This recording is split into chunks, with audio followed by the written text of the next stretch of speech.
Olá, sejam todos bem-vindos para mais um programa, O Livro dos Espíritos em Nossa Vida. Você que nos acompanha já de algum tempo, sabe que nós estamos na conclusão desta obra. Nós já comentamos todas as 1018 questões, perguntas e respostas, e até o programa passado, nós comentamos o item 3 da conclusão. E hoje, dando continuidade, nós vamos iniciar a partir do item 4, mas isso depois da nossa vinheta. Até já. Começa agora o programa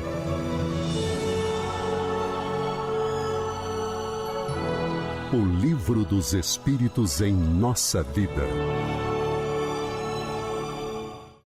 Almeida, aqui estamos, seja bem-vindo. Obrigado, Ricardo. Obrigado, irmãs e irmãos que nos acompanham pelas mídias sociais da Comunhão Espírita de Brasília, por todos os canais. E aqui, mais uma vez, eu peço, inscrevam-se em cada um dos canais para que vocês possam ter acesso privilegiado, para que vocês possam receber informações de maneira mais fácil do material que nós colocamos na internet, não apenas Ricardo e eu, mas todos os programas da casa, na obra, na missão de divulgar a doutrina espírita. Forte abraço. Bom, Almeida, hoje nós vamos para o item 4 da conclusão e eu andei dando uma olhada aqui, mais um item extremamente interessante para a gente comentar, meu amigo. Então vamos continuar naquele método, né? Eu vou lendo e a gente vai parando e comentando. A gente vai fazer diferente, né? Então, para quem está chegando agora, marinheiro de primeira viagem, durante a leitura das perguntas, a gente lia as perguntas, conversava e depois a gente lia a resposta. Aqui a gente está lendo o conteúdo e à medida que a gente percebe que tem coisas importantes, a gente já para e comenta, tá? Forte abraço. Então vamos lá. O progresso da humanidade tem seu princípio na aplicação da lei de justiça, de amor e de caridade. Só que a gente já podia parar e começar a conversar sobre lei de justiça, amor e caridade. Paremos. Tem que parar, porque durante os nossos programas, em diversas vezes, a gente explica, principalmente quando a gente vai falar de justiça, que na doutrina espírita, além do processo de expiação, além do processo de arrependimento, a gente tem a questão do processo de regeneração, né? E a lei de justiça, amor e caridade, ela só funciona com essa equação, né? Então a gente tem que aprender a perdoar, a gente tem que aprender o que significa a expiação, a gente tem que saber o que realmente significa o arrependimento e como é o nosso processo regenerativo, né? Porque esse processo todo é a lei de justiça, amor e caridade em movimento, tá? Querendo saber mais, o programa já está gravado, já está lá para trás, fiquem à vontade, tá, gente? Lembrando, eu não sei se todo mundo consegue ligar uma coisa à outra. Quando a gente fala de mundo de regeneração, você acabou de falar de regenerar, né? Regenerar significa tornar, levar de volta o que degenerou, né? Então, vamos considerar um ponto zero do nosso processo. Então, nós caímos para -1, -2, -3. Então, regenerar é a gente voltar para aquela fase coisa ascendente. Somos criados pelo Pai Eterno num estado de completa ignorância, completa ingenuidade, completa simplicidade, né? Nós somos criados simples e ignorantes. No processo de deixar de ser simples e tornarmos-nos complexos, deixarmos de sermos completamente ignorantes para sermos apenas relativamente ignorantes, porque sábio a gente não é, a gente tem longe. certeza disso, né? E nunca saberemos tudo. Nesse processo a gente comete muitos erros. A gente desarmoniza, a gente sai do processo de harmonia entre nós e o Criador. O processo de regeneração é justamente essa reharmonização, esse volta à situação de equilíbrio quando a gente foi criado. Basicamente é isso. Excelente. Continuando. Essa lei, a lei de justiça, amor e caridade, ela está fundada sobre a certeza do futuro. Tirai essa certeza e lhe tirareis sua pedra fundamental. E qual é a certeza, gente? É justamente isso que a gente acabou de falar. A gente é criado com muito amor, por um ato de profundo amor do nosso Criador, que é extremamente paciente, benigno, bom, perfeito, justo, caridoso, misericordioso. Ele quer todos nós em harmonia, em equilíbrio e em felicidade. E tudo e qualquer coisa que aconteça em nossas vidas é no sentido de, no longo prazo, nos levar para esse estado de harmonia, de felicidade. A gente tem que ter essa certeza no coração. Sem essa certeza, o restante começa a ficar falho. Porque se não houver um futuro, Se não tiver certeza no futuro, se não tiver certeza no futuro, o presente, ele naturalmente pesa. vai te convidar para uma prática nihilista, uma prática do hoje pelo hoje, Do desespero. do desespero, porque amanhã não existe, amanhã é uma incerteza total, então eu vou gozar tudo que eu tenho que gozar hoje, porque amanhã não sei. Então, Amanhã não estaremos mais aqui. essa certeza de um futuro é o que é a pedra fundamental, como ele diz, da lei de justiça, amor e caridade. Com certeza. Dessa lei derivam todas as outras, porque ela encerra todas as condições da felicidade do homem e só ela pode curar as chagas da sociedade, e ele pode julgar, pela comparação das épocas e dos povos, quanto sua condição melhora à medida que essa lei é melhor compreendida e praticada. Se uma aplicação parcial e incompleta produz um bem real, que será, pois, quando fizer dela a base de todas as instituições sociais? Isso é possível?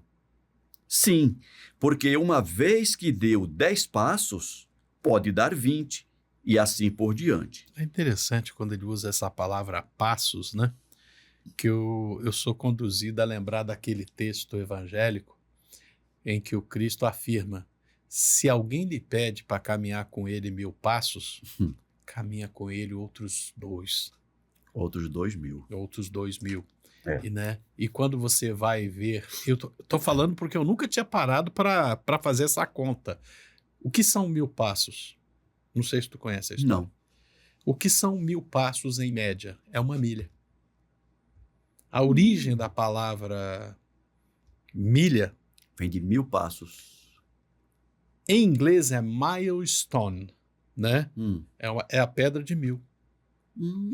É a pedra de 1000. Por quê? Porque no tempo das legiões romanas, tinha lá iam construindo as estradas e, à medida que a estrada ficava pronta, um cara com um passo padronizado dava 1000 passos.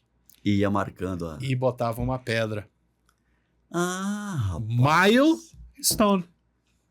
Que em inglês é padrão, é a origem da palavra milha, é a origem do costume de medir distâncias em milhas, é por causa das estradas romanas.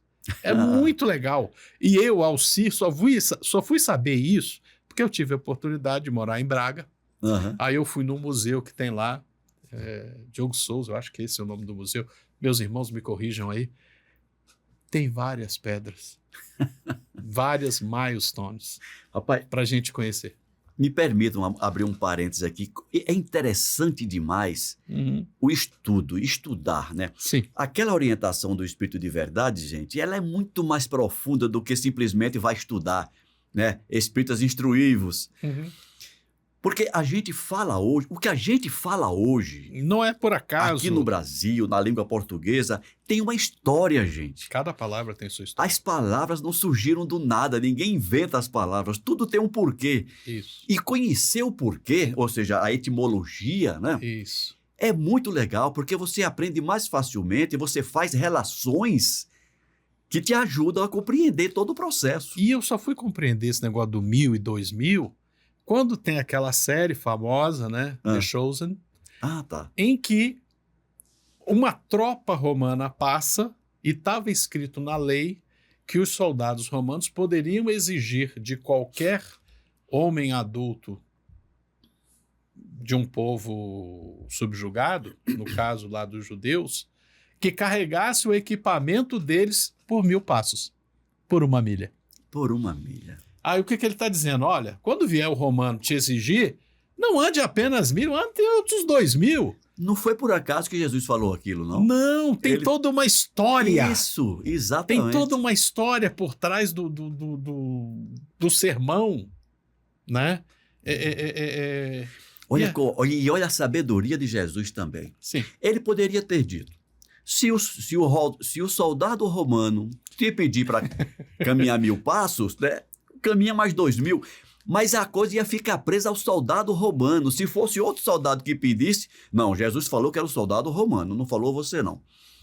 Então ele tira o soldado de cena e coloca alguém. Ele traz um conteúdo local, daquele Isso. momento, e cria uma lei universal. E generaliza. Uhum. Ele sai do particular, do específico para o genérico. É muito legal. Como é que é? O método é Indutivo. Indutivo é você trazer do maior para o menor. Do menor para o maior. Indutivo. O dedutivo é... É verdade. O dedutivo é do maior para o menor. Ou seja, Jesus ele usa o método indutivo, né? Ele sai do particular para o genérico. Isso. No Do caso aqui particular foi o pro que ele genérico. fez. Ele criou uma lei. Muito bacana. Continuando.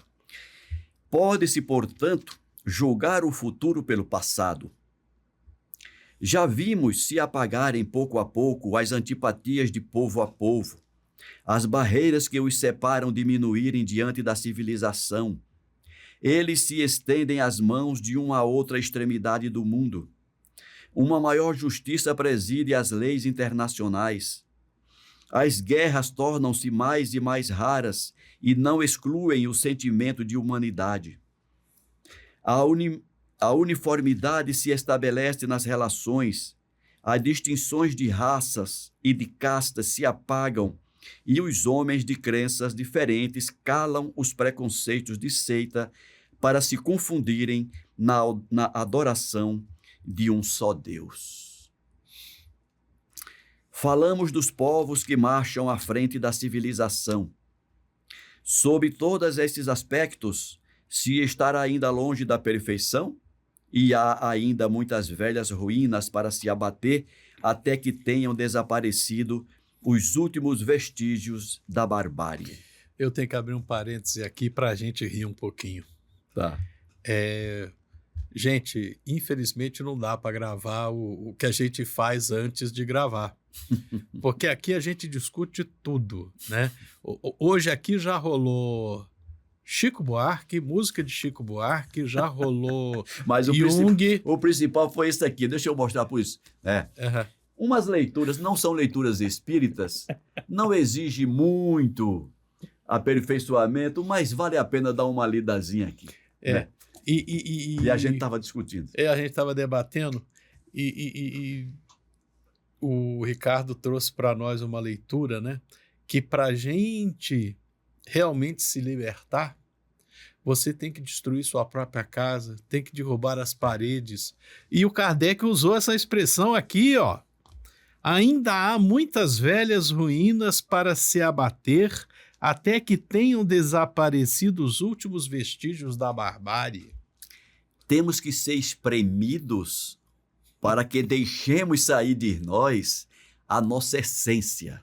É interessante porque ele faz uma série de sequência de elogios a idade da razão, acabou o absolutismo. Nós estamos aqui em 1854, 1857, tinha acontecido a Revolução Francesa, tinha acontecido a volta dos Bourbons, tinha acontecido 57, me perdoe, eu não vou lembrar exatamente se já era Napoleão III, se não era Napoleão III. Né? Ou seja, que aí a coisa já tinha sido muito democrático, tinha voltado aqui um imperador, enfim. Ainda existem velhas ruínas para serem derrubadas, para desaparecerem os últimos vestígios da barbárie. Nós ainda nos encontramos nesse processo de derrubar dentro de nós mesmos a barbárie, o selvagem, o egoísmo, a vaidade, a soberba que nós ainda temos dentro.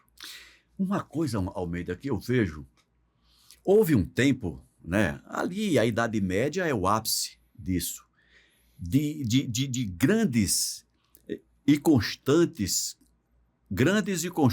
confrontos entre nações. O povo brigava o tempo todo.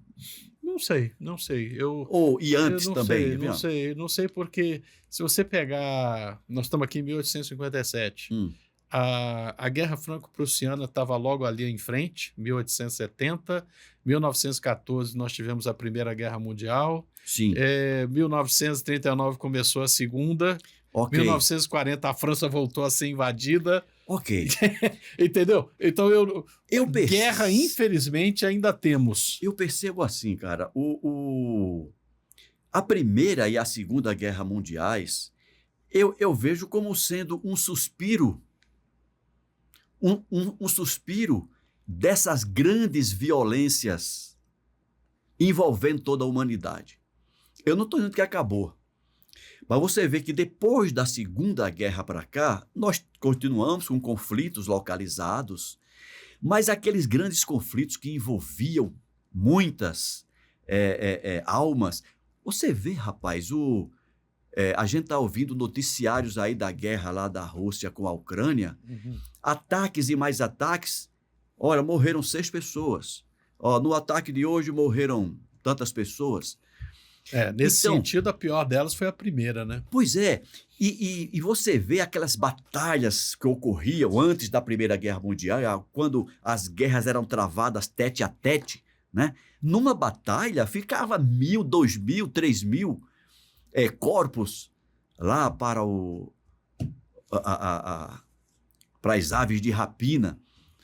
Então, nesse sentido, Até nesse sentido, concordando muito com o que você está falando, já em Batalha de Borodino, Batalha de Borodino já é da época napoleônica, um pouco antes do Livro dos Espíritos, é a primeira vez que alguém se preocupa com os mortos e os feridos de uma maneira sistêmica, que é a fundação da Cruz Vermelha. Hoje nós temos uma lei Sim. que rege os conflitos mundialmente, o direito internacional dos conflitos armados. Isso. Já fiz muita prova, tá, gente, desse material. Inclusive no Informativo Espírita, do Grupo Espírita Peixotinho, de outubro, nós publicamos um artigo exatamente falando disso, né? Quando o colega que fez o artigo, ele analisa aquela questão do Livro dos Espíritos, né? Quando o Kardec pergunta se o guerreiro, o soldado, na guerra, se ele responderá por cada morte que ele cometer, né? Então, ele fez uma análise desse sentido e trouxe essa questão da lei que rege os conflitos. Ou seja, concordo plenamente com o Kardec, até aqui onde ele falou, ele já percebia uma evolução dos costumes. E até hoje, consigo perceber que a gente está andando para frente. A gente está caminhando, mas ainda tem ruínas para desaparecerem. Isso aí continua valendo. Continua valendo. Mas essas ruínas poderão se opor à força irresistível do progresso, essa força viva que é em si mesma uma lei da natureza? As ruínas, elas não vão poder se contrapor à lei do progresso. Se a geração presente é mais avançada que a geração passada, por que a que nos sucederá não seria mais que a nossa? Ela o será pela força das coisas, Primeiro, porque com as gerações desaparecem cada dia alguns defensores dos velhos abusos. E assim, a sociedade se forma, pouco a pouco, de elementos novos, despojados dos velhos preconceitos. Em segundo lugar, porque o homem, querendo o progresso, estuda os obstáculos e se aplica a destruí-los, mesmo que sempre apareça um ou outro tentando manter os obstáculos. Sim. Desde que o movimento progressivo é incontestável, o progresso futuro não deveria ser duvidoso. É isso aqui que é importante a gente perceber. Uhum.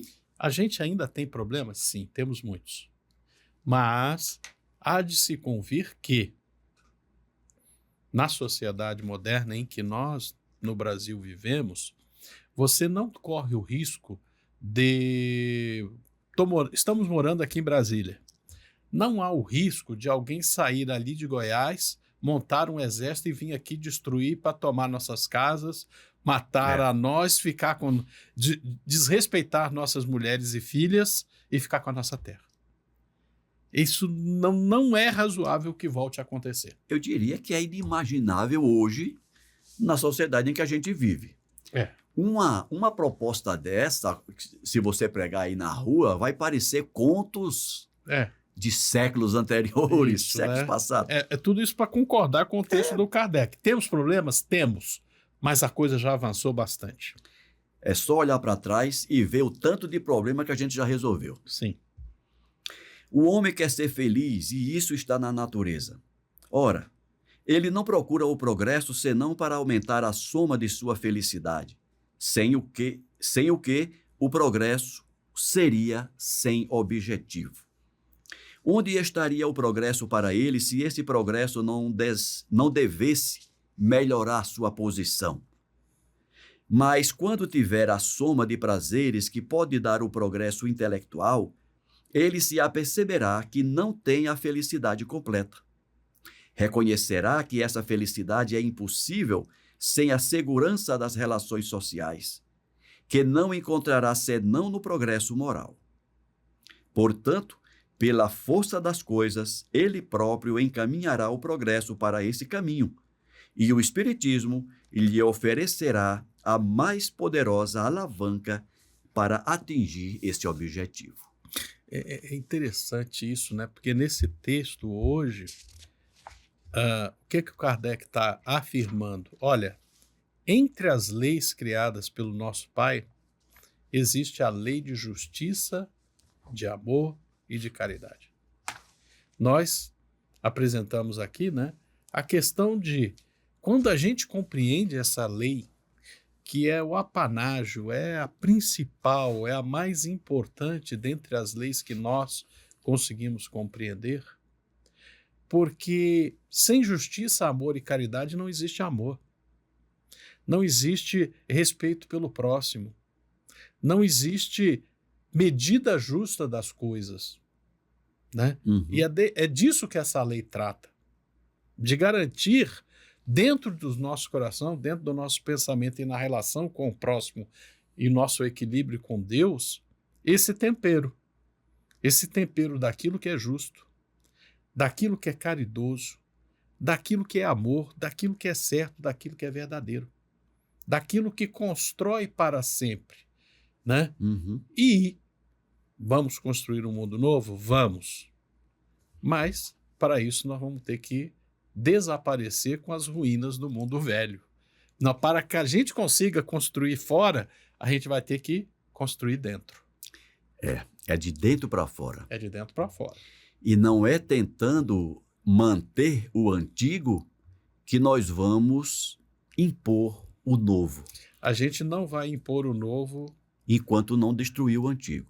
E, principalmente, enquanto não construir o novo dentro da gente. Exato. Porque não é destruindo o que está fora. Não, é construindo dentro da gente um homem novo. Como disse Paulo. Né? Uhum. E aí poderíamos voltar, mas a gente precisa construir o homem novo, o ser humano novo, por sobre as ruínas do homem velho. E até para usar uma fala de Jesus, não adianta botar remendo novo em tecido velho. Em tecido velho, né? Pode. Não vai funciona. não vai chegar muito longe. Almeida, não dá mais tempo de a gente iniciar Não. o quinto item. Vamos deixar para o próximo programa. Hoje nós vamos ficando por aqui. E no próximo programa a gente se encontra. Abração, gente. Se gostaram, deixem o like. Se não gostaram, digam pra gente por que não gostaram, porque esse programa é pra gente conversar sobre o Livro dos Espíritos, compreendê-lo da melhor forma e fazer a nossa reforma íntima. Forte abraço. Forte abraço a todos. A gente se vê no próximo programa. Até lá.